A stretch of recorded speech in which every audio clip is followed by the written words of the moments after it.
So, but having said that, this actually forced them to do the right thing. Don't you love it when intelligence or integrity or none of those other human qualities that some people have force you to do the right thing? It's desperation. It forces you to do the right thing. Accidental desperation forced them to accidentally have to do the right thing. I lied. I watched the main event match, obviously, but I also watched the start of the pay-per-view the premium live event, because I wanted to see how far into the show that they would tell people that the main event was off and how they would tell them. And so I saw the cold open where they had time. And of course, that studio and those technicians are incredible. So they re-edited the package to take Reigns out of it. Any, video of Roman Reigns. They probably did that in the last hour or whatever. They can do those things in the truck. It's phenomenal. But there was apparently, I guess he's a rapper from Atlanta. What was his name? Guapo? Guava, Guapo, something or other. I guess he couldn't be there in person, so they shot video on somebody's phone and stuck it in this. Did you see that? It was the worst looking video. It looked like local cable access television. I miss the open of the show.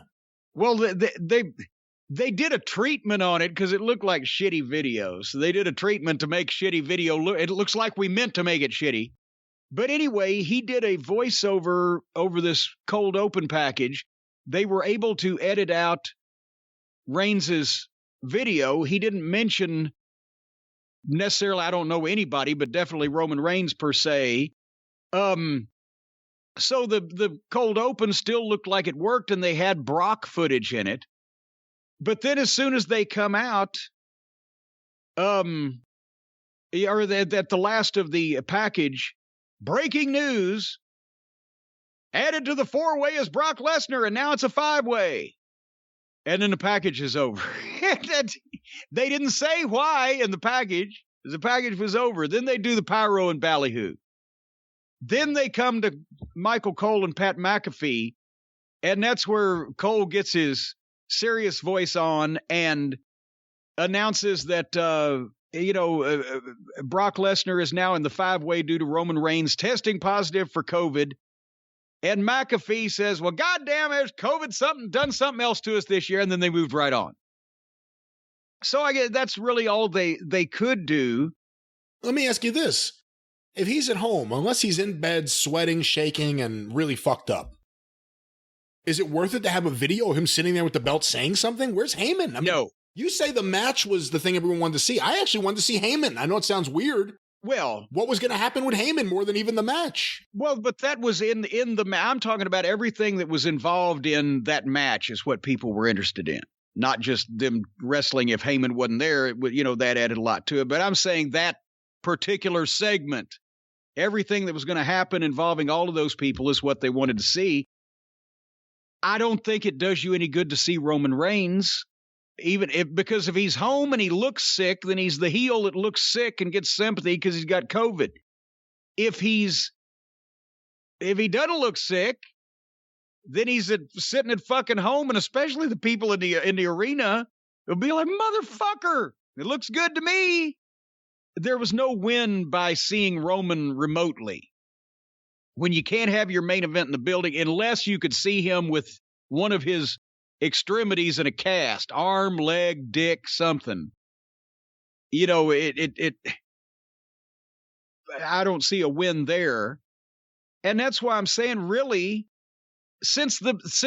and we've talked about how that Brock and Roman is the biggest match they can possibly have, and they were wasting it on this one, and it should have been really saved for WrestleMania or an initial match at Royal Rumble, and then the big rematch with some kind of stipulation at WrestleMania.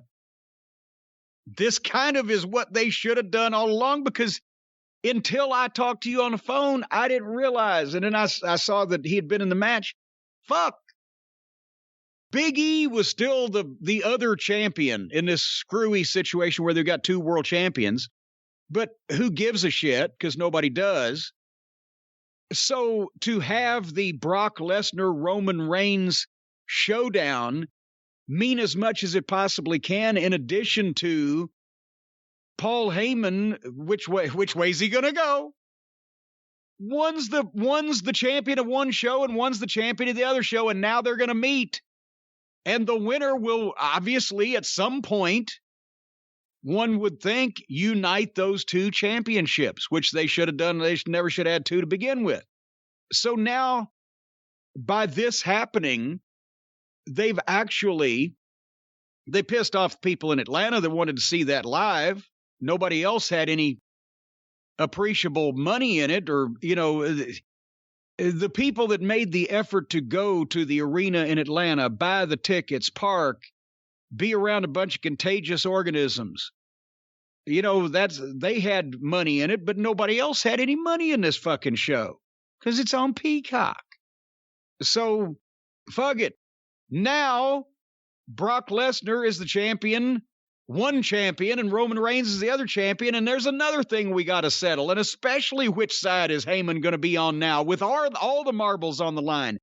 This is how Brock should have been going into this match to begin with. They just had to do it because they had no choice. They had to do it right. And so Big E's participation fucking trophy championship, thank you for coming, Big E. Everybody loves you. You're a nice person. But now we can get to drawing some fucking money. What'd you think about just except that Brock had to be in a 5-way? Otherwise than that, is there anything else they could have done here besides send the people home happy by putting the belt on Brock and giving them as much of what they'd like to see as possible? What do you think? I thought it was the right thing, and like you said, and when I talked to you the other day and you were surprised that it was for the other championship, we realized it sets things up even better. I mean, this is the best way to do it. But there are a lot of WWE fans that love Big E. And I did see a little bit of feedback, people just upset, like, oh, they ended this feel-good championship run. But like you said, you know what? The sentence you just uttered, there's a lot of WWE fans that like Big E. You could have put a period after fans, and that would have been an untrue statement. There's a lot of WWE fans. They're not anymore. There's not. Because everybody gets a turn at the fucking world championship just because they're nice people. And nobody's a star. He sells merch, too. I mean, let's look at some of the other reasons why. But I hope they keep them apart until Mania somehow. I hope they don't just throw this on the Rumble or something. But now you have two champions who seem like legitimate champions. You could do something now, but the problem is the rest of the card. You said we didn't care about the other matches. I didn't know what the other matches were. Well, but here's something else. I don't know that they can or need to just throw it on the Rumble, because the natural thing coming out of this match is Brock and Lashley, which will be a match that people can sink their teeth into, that they can buy, that is believable. And the way that they work this thing, that's perfect. Come back with Brock and Lashley at the Rumble. Wait, let me stop you. Lashley's going to have MVP. What do you do with Lesnar and Heyman? Well, hold on here. Because then you can do something there that makes it natural that you have Brock and Roman finally at WrestleMania. And with MVP and Heyman, I'm sure there's some way or another that they can be creative enough, but yet not do something goofy that still doesn't beat Lashley flatter than 4 o'clock at the Royal Rumble, so that he has some interest in the outcome of Brock and Roman at WrestleMania, as long as they don't make it a fucking 3-way. Well, that's the only issue. Obviously, they do the thing where the winner of the Royal Rumble gets the world title shot at WrestleMania. Well, obviously, the fucking normal years of these two guys that were supposed to already fight each other aren't monopolizing both the major championships in the company, and something needs to be settled. So I think they can dispense with, well, as Dutch Mantel you say, if we always do what we always did, then we always get what we always got. Would you take the belt off either guy before WrestleMania? No. Okay, just want to put it out there explicitly. No, what? Jesus. But anyway, they just put it on him, and they did with and it was a 5-way, and I thought, oh God, and during the match, I was starting to think, well, they're going to kill the golden goose here because you can't neutralize Brock and make him ineffective and disappear in these multi-man matches for very long or very many times, and they were skirting that. But Brock versus Big E, Kevin Owens, Seth Rollins, and Bobby Lashley. Big E was the champion. Does anybody, and I know they just re-signed Kevin Owens, but no, you can see the difference not only in the talent, but in the way that the people perceive the talent. That, I'm sorry, but Big E and Owens and Seth may be at the top of the card, but they ain't neither of them, of the three of them, the guy right now, the way they've been portrayed, where they're at in their career, their look, whatever, that Brock or Reigns or Lashley can be because of their gravitas. So basically, everybody, I would think, knew what was going to happen here as a consolation to the live audience, but it just standing on its own. Does anybody think that in a match between Brock Lesnar, Big E, Kevin Owens, Seth Rollins, and Bobby Lashley, that any feasible result should see anybody other than Brock Lesnar or Bobby Lashley winning the thing for the world title? Why would you do anything else? I agree with you. Obviously, WWE fans, like I said, ones that were disappointed in Big E. I'm sure there are ones that like the humor and violence of Kevin Owens. I don't know what you call what he does, but to me, I agree with you. It's Lesnar and Lashley. Those are the guys. That was the old Tenru thing, love and romance, or war and romance. Wrestling and romance. Wrestling and romance, or whatever. And and comedy and violence. Anyway, I fast forwarded the cock. We're deep enough in now. Fast forwarded the cock 24 times. It doesn't have an on-screen fast forward, but you can fast forward 24 times the speed. So I got through the whole show to the end fairly quickly. I stopped 30 minutes before the end of the program, and there was Johnny Knoxville telling me that he wanted to be in the Royal Rumble. What are they promoting now? That this asswipe, this fucking perpetually adolescent, mentally stunted goof, it now wants to be in the Royal Rumble, and they're obviously going to let him.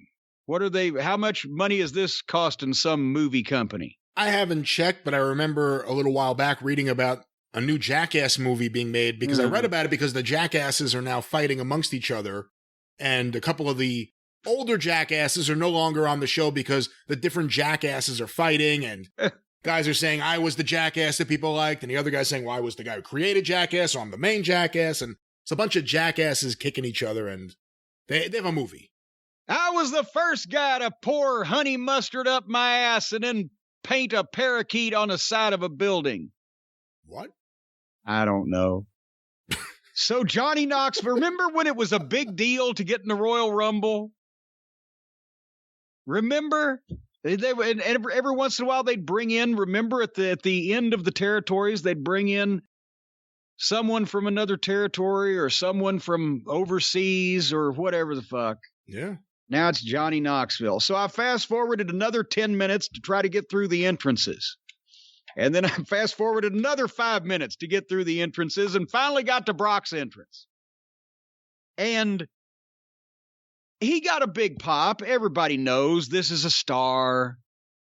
And he's a star for all the reasons that we've said. People believe he's real. They know he doesn't have to do this shit, and he probably doesn't even want to. But he just as soon fucking probably go into business for himself as look sideways. So there's an element of danger. The whole 9 yards. Anyway, and the only possible single opponent for him with Reigns gone is Lashley, and for some idiot reason, Lashley is not the champion anymore because they put it on Big E. But now that they did that actually works well now that they've been forced to do the right thing. Brock didn't have to beat Lashley for the title to go into the match with Reigns. So they've got something good going for him there. But anyway, they started out shining him like a new penny. He suplexed Seth Rollins and Steen all over the place.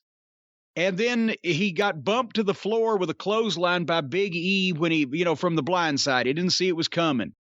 And then Lashley got down and speared him through the barricade. And that looked great. And I said, I made the note, great spot, but you've wiped your monster out in the first 3 minutes of the match. I didn't know they were also going to be smart enough to not let this thing go a half an hour and it'd be done in less than 10 minutes bell to bell, which was another reason why that this thing worked. The shorter you make these multiple man matches, the less time that they have to start really stinking badly. And the story was that Rollins and Steen or Owens would double team Brock and keep him down and hit him with the stairs. I was afraid if they went any farther with it, it would just make Brock part of the phony bullshit. And people started chanting for tables. When they started clearing off the ringside announce desk, people were chanting for tables, not wrestling. We want tables. Yeah. But then Big E rock-bottomed Lashley through the announce desk, and they got their table. And then again, Rollins and Owens double DDT'd Brock onto the stairs, and he was still down. And I was thinking they better not do it to him again, because goddamn, you cannot have Godzilla over in the corner selling his fucking shin for, forever before he loses his scary. But anyway, they did more to Big E. And that's, it's great and all that, but they were just stretching the match out a little bit. And then finally, suddenly, out of nowhere, Brock came in, caught Seth Rollins and F5'd him, caught Big E and F5'd him, caught Owens and F5'd him. I'm like, now we're fucking talking. And Lashley spears him from the fucking blind side again, boom, and gets a 2 count. And then gets the hurt lock on. And for just a second, I was like, my God, they're obviously not going to have Brock tap. He's going to break this fucking hurt lock, and I'm not sure how I feel about that. When suddenly, Big E saved him from behind by blasting Lashley, and then Brock, who was loose, just boosted fucking Big E up and F5'd him, boom, again, 1, 2, 3. So, and Brock got no retaliation on Lashley from either the spear through the barricade or the spear in the ring or the hurt lock, and they exchanged some very withering glances at each other. And as I said, I don't think the whole thing went 10 minutes bell to bell, which was perfect. So they accidentally had to do the right thing. Now, Brock Lesnar he didn't sell for anybody in the match per se. He sold shit that was done to him by multiple people from behind. And they kept the camera off of him and in the parts where he had to just lay out there and fucking sell. He comes back in, beats up everybody except Lashley. And so now Brock is the champion of one show. Reigns is the champion of the other show. Lashley had one of the champions beaten but got screwed out of it. We don't know what's going to happen between Brock and Reigns or now between Brock and Lashley. And in the overall scheme of things, Big E, Kevin Owens, and Seth Rollins don't really fucking matter because they've got top spots on the card, but they're never at Seth, if he had booking behind him, could be, or could have been at one point. I think now people are just used to it. But those guys are going to be top guys, but not the guy. And the guys that we're focused on are going to be the guys that can sell tickets if anybody can, because they don't have any other big matches that you can fucking make attractive like those. What do you think? It was the right finish, obviously. I was very happy it didn't go long. I hate these multi-man matches, and we just had an AEW show with multiple team matches, a couple of them back-to-back. I know it's not the same thing, but it's just a lot of people. Just give me something simple. And they kept it as simple as you kind of could. All things considered, considering a 5-guy match. Yeah. Lesnar and Lashley is a match that has intrigued me for a while, so it's not even just because of this. The backgrounds are somewhat similar. There's a lot you could do there. If Lesnar has Heyman and he has MVP, could be some really interesting segments on the mic. I like this. One question I have for you that popped into my head listening to this. Is there any reason you would keep Roman off TV even longer than he needs to be now?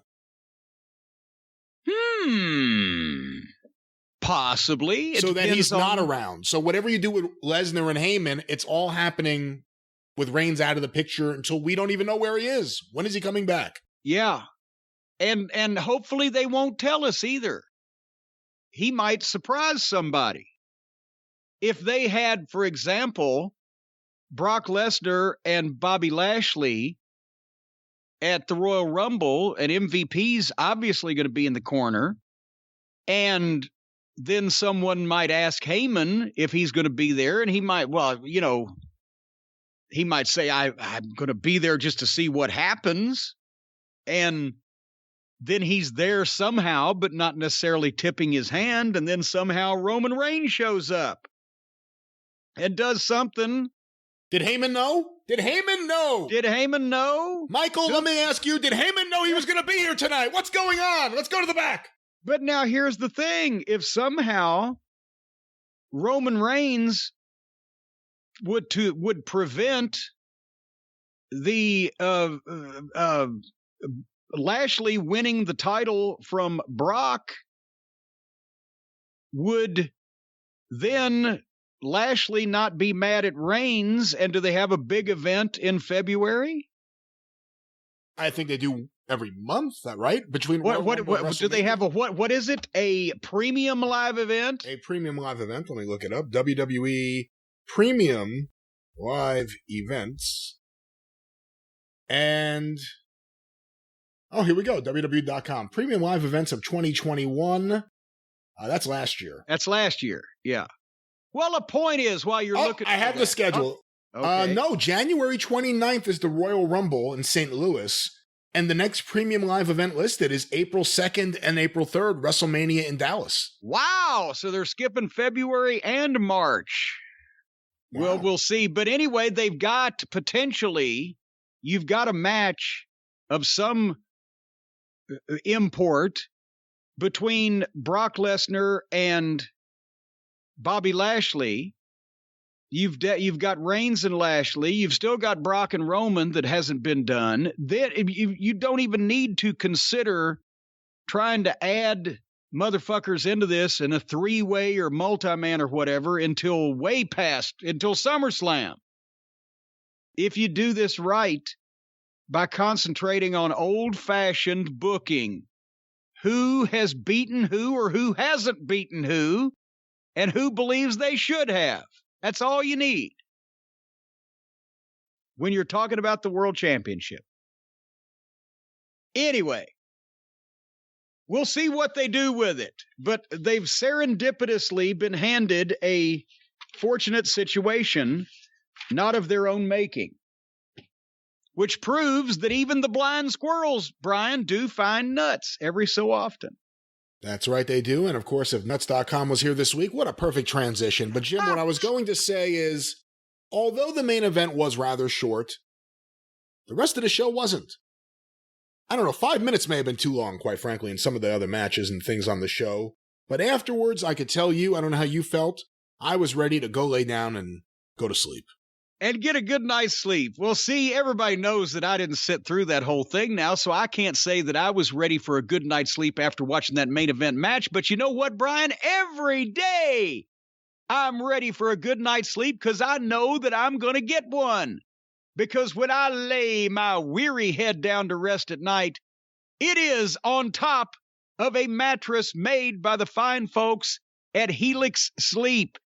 Folks, the Helix Sleep mattresses, we've been talking about them on the program for so many months now, and so many of you have written in with your testimonials of how you wake up feeling rested or refreshed. It's the best mattress you've ever had.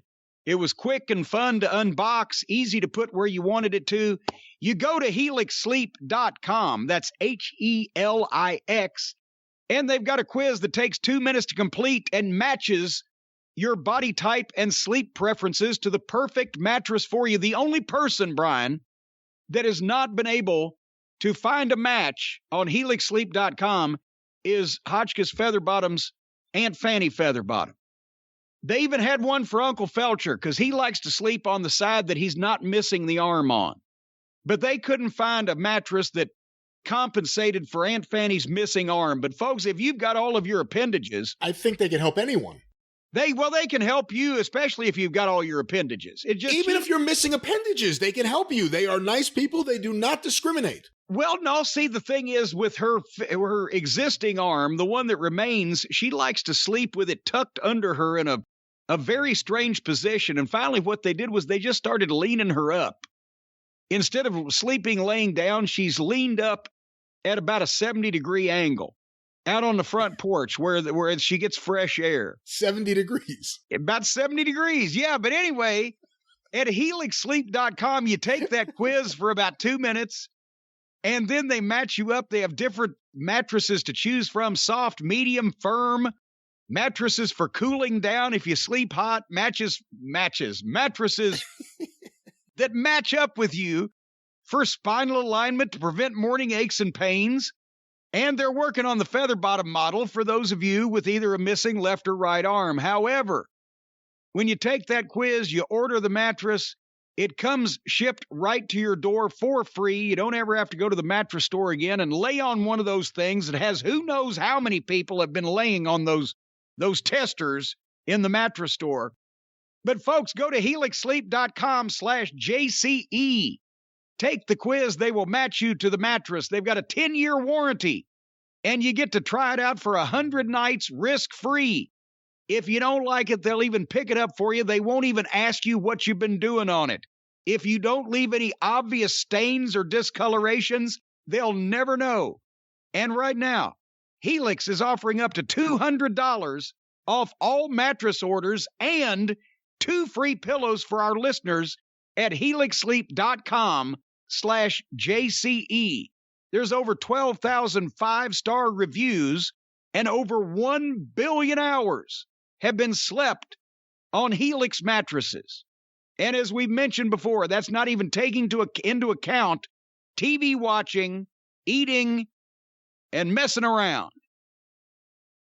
So right there, you get easily 3 billion. By my count. By your count. No one else has verified this count, so rely on what Helix Sleep says, not what Jim Cornette says, and of course check them out, and they're very, very fine mattresses. They are. helixsleep.com/JCE. It'll be like just curling up next to a warm puppy's belly.